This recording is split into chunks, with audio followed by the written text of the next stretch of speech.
On this video, I'm going to be making coconut oil. So watch it to the end and help me to share this video. So first of all, I'm going to show you guys how to know a good coconut. So looking at this coconut, look at the three eyes of this coconut. It's very neat. It's not like something that is rotten. Another sign is when the coconut is heavy, not when it have a lot of water on it. So I'm going to crack this one now so you understand what I'm saying. See how fresh this coconut is. So whenever you go to buy a coconut, raise it up with your hand. If the coconut is heavy in your hand and if the eyes are clean just like this one, just know that the coconut is very good. Take a look at this one. So let's go back to the video. So I'm just going to crack the coconut and then remove them all from the shell. Next, I'm going to wash it neatly and then I'll cut it into smaller sizes just the way my blender can carry it. So for this very process, if you don't have blender, you can use your juice machine. I think that one is very easy. Next, I will transfer it into the blender and blend it very smooth.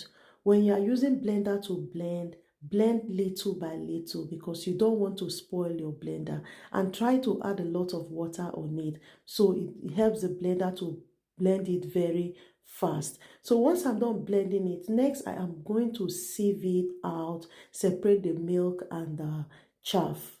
Today's special hug goes to Chidiebere, watching me from Cameroon. Thank you so much for watching my video. I really appreciate you.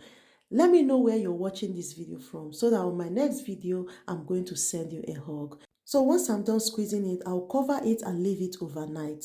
On the next day, I separated the milk from the water. You can see the water is separate and the milk is separate. So I'm just going to scoop all the milk into my bowl. Mothers with little babies, coconut oil is good for your baby's skin.